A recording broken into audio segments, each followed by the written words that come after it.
大家好，我是田园。今天给大家分享一个椰蓉球的做法。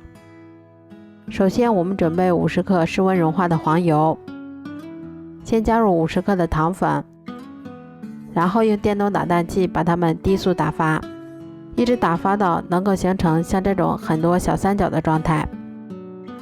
接着我们先加入20克的牛奶，再加入2个分离好的鸡蛋黄，然后用电动打蛋器把它们充分搅拌均匀。搅匀后，我们先加入50克的低筋面粉，再加入110克的椰蓉，然后用铲子把它们上下翻拌均匀，一直翻拌到像这种完全融合在一起的状态就可以啦。翻拌均匀后，我们取适量的面剂，先在手心处把它揉成像这样的圆球。揉好后，我们把它放到椰蓉里面，再给它滚上一层椰蓉，这样我们的生胚就做好啦。都做好后，把它们依次放到铺有固油纸的烤盘里面，然后再把它放到烤箱里面。烤箱中层上下火180度，烤15分钟左右就可以啦。